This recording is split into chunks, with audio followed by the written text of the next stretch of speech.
Olá pessoal, eu me chamo Isadora Campos, sou mestranda na EMA e vou apresentar um seminário da disciplina de Seminários em Aquacultura, ministrada pelo professor Luiz Sampaio.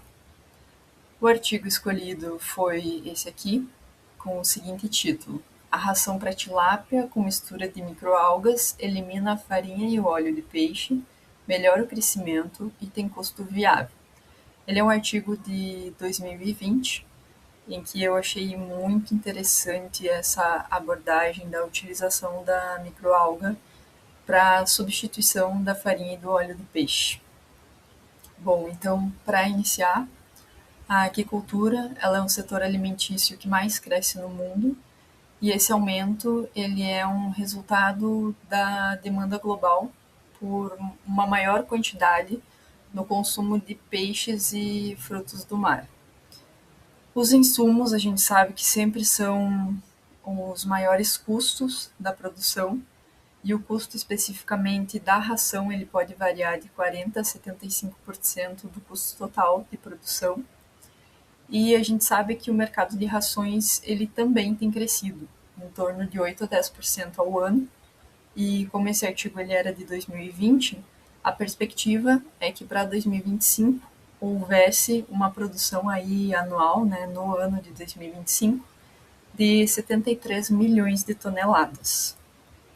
Bom, sabe-se que a farinha e o óleo de peixe eles são a base para praticamente toda a ração utilizada hoje em dia, e isso levanta uma preocupação quanto à sustentabilidade, porque tanto a farinha e o óleo de peixe possuem dependência de peixes marinhos selvagens que estão no ambiente, espécies como arenque, sardinha e anchova.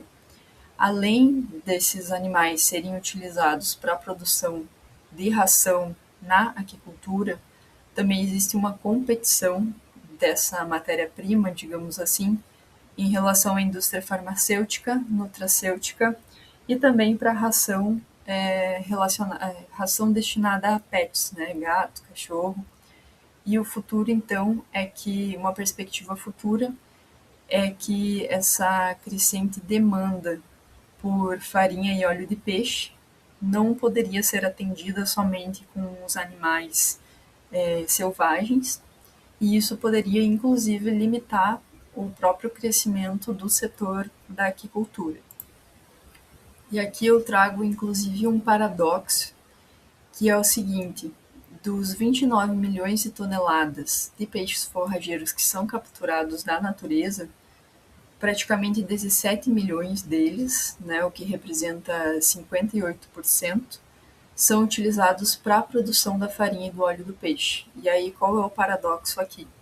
É que esses animais eles são capturados justamente para serem utilizados na alimentação humana, mas 58% dessa captura é utilizada para a produção de farinha e óleo de peixe para alimentar animais que serão utilizados na alimentação humana.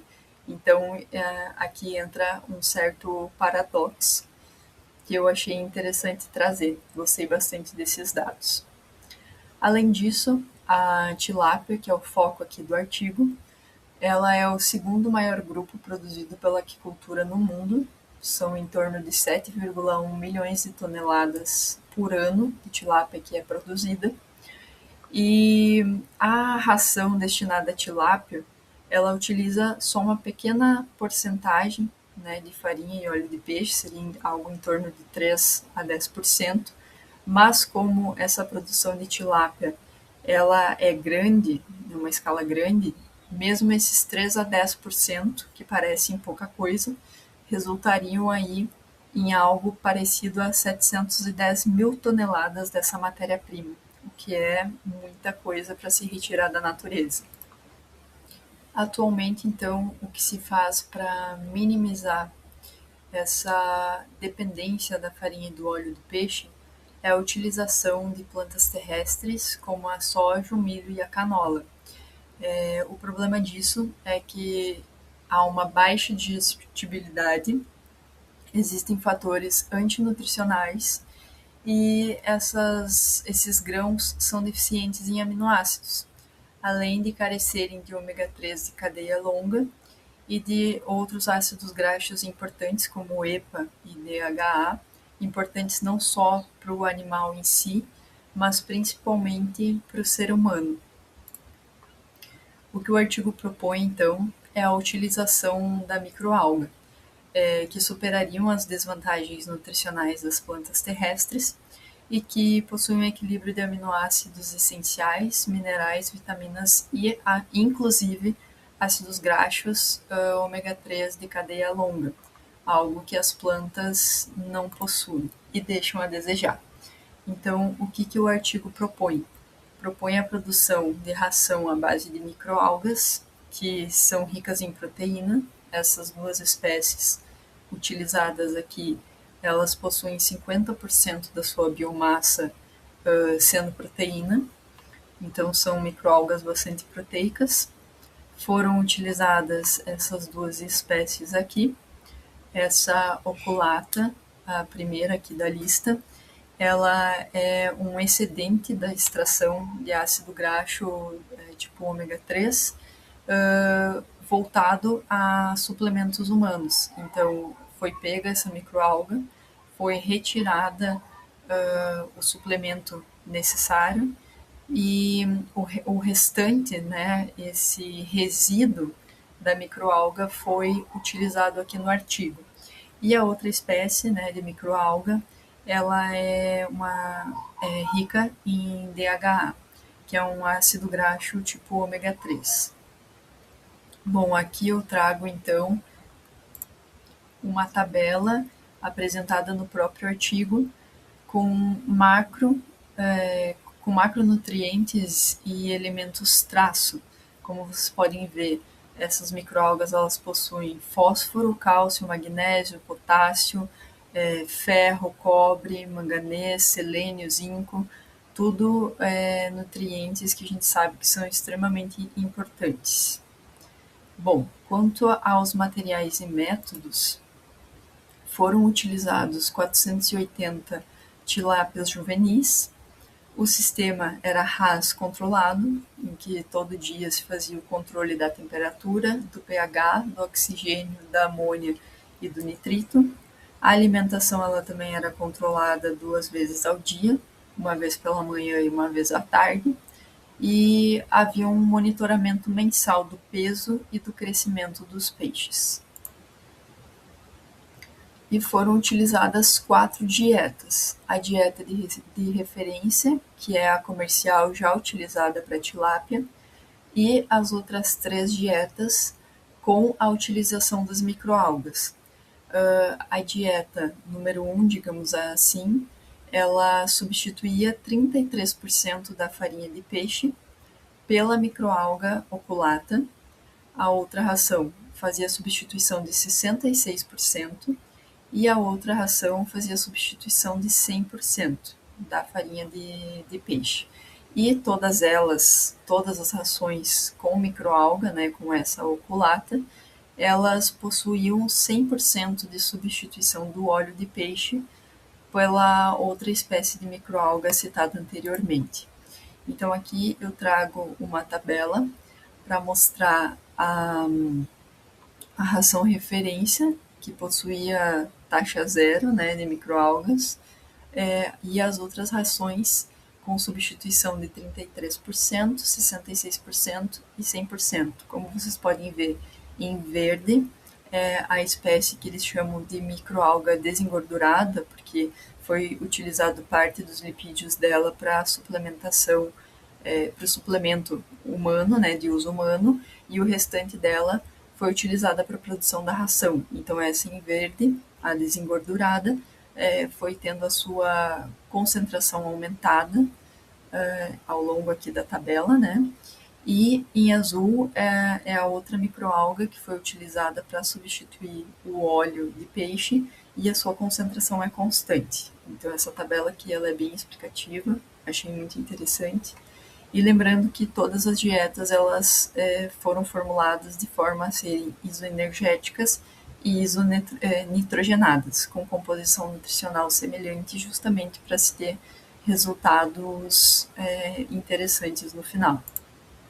Bom, as métricas realizadas foram de crescimento, em que se mediu o ganho de peso e a taxa de crescimento, a eficiência de conversão alimentar, a digestibilidade de proteína in vitro, a deposição de ácidos graxos no filé da tilápia e também foi feita uma análise para estimar o preço de mercado da ração à base de microalgas para se ter um comparativo com a ração referência, né, já utilizada hoje em dia.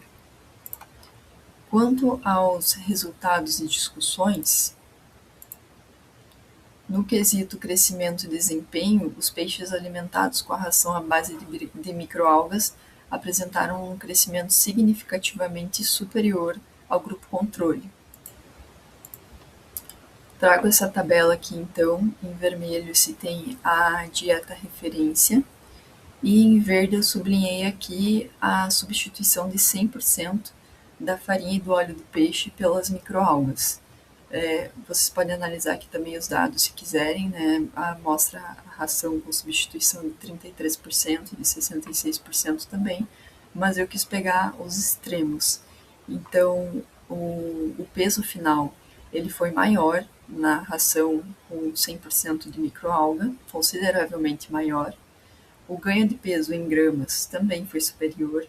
O ganho de peso em porcentagem também foi superior com a utilização de microalgas e o fator de conversão aqui ele foi menor.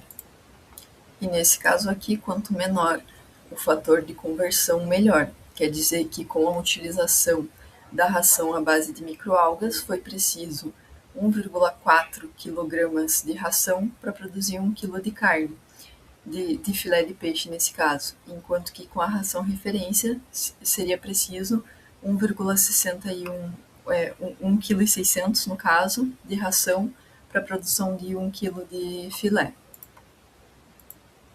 Em relação à qualidade do filé, apresentou maior teor de lipídio em peixes alimentados com a ração à base de microalgas. Aqui eu trago um gráfico presente no artigo. Em vermelho está a ração referência e em verde novamente eu sublinhei apenas a ração com 100% de substituição. Então, os peixes aumentaram a deposição de DHA no filé, que é um ácido graxo extremamente importante, principalmente para nós humanos. Aumentou de 5,15 mg por grama, né, na ração de microalgas, contra 2,47 mg por grama com a ingestão da ração referência, ou seja, foi um valor significativamente mais alto. Quanto à digestibilidade in vitro das proteínas, ela foi maior nas dietas à base de microalgas, e essa combinação das microalgas na ração, ela pareceu mais adequada às enzimas digestivas, né, presente ali no tubo digestivo da tilápia, o que fez com que o animal tivesse um melhor aproveitamento dos nutrientes fornecidos e pudesse, então, investir mais em crescimento.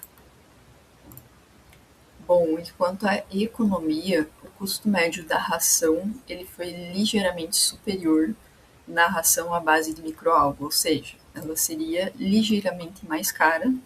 No entanto, o custo por quilograma de peixe produzido foi menor devido ao melhor desempenho dessa ração com a microalga. Ou seja, resumindo, num primeiro momento, a ração à base de microalga ela é um pouco mais cara, sim, mas como o animal consegue investir mais em crescimento, ele cresce mais, no final ela sairia mais em conta.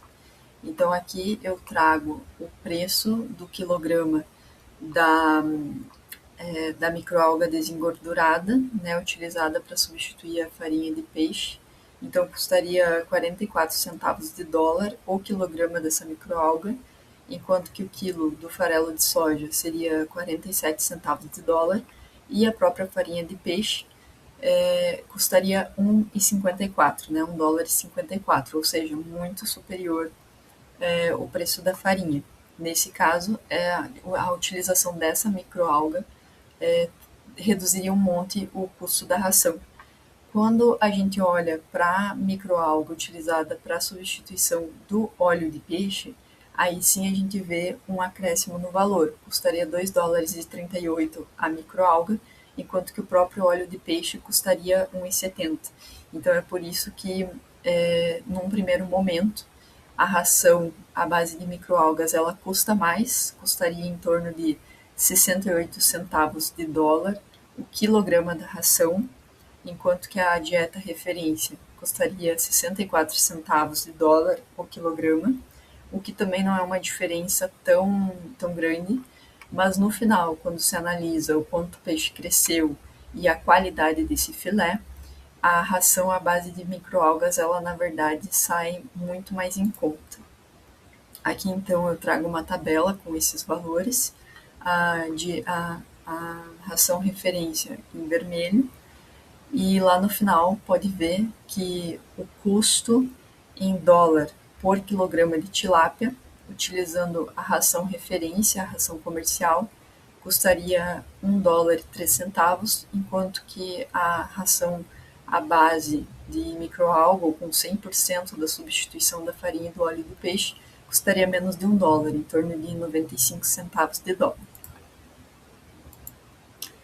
Para concluir, então, eu trago algumas vantagens econômicas e ambientais, que seriam a redução da dependência de peixes forrageiros selvagens, o que consequentemente reduziria a pressão sobre os estoques naturais desses animais. Então, sim, a substituição da farinha e do óleo do peixe por microalga seria algo que traria um impacto ambiental muito grande e positivo, e a potencial redução do custo da produção total devido à maior eficiência e conversão alimentar, ou seja, mesmo que inicialmente a ração à base de microalgas ela pareça custar mais, no fim você tem a vantagem de um animal que cresceu melhor e que também tem a qualidade do filé elevada.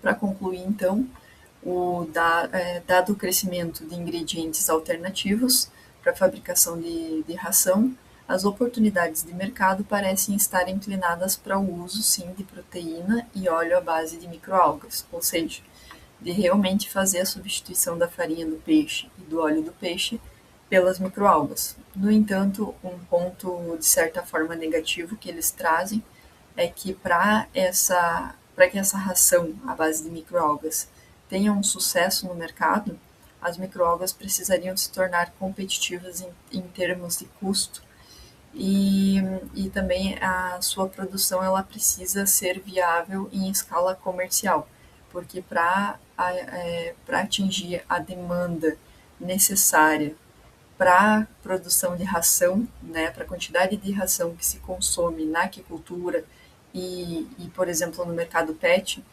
precisa haver uma produção realmente muito grande de microalgas. Então, até que isso se torne realmente viável, teoricamente seguiria se utilizando a farinha e o óleo do peixe. Então é isso que eu gostaria de trazer para vocês hoje. Gratidão pela atenção e essa foi a minha apresentação.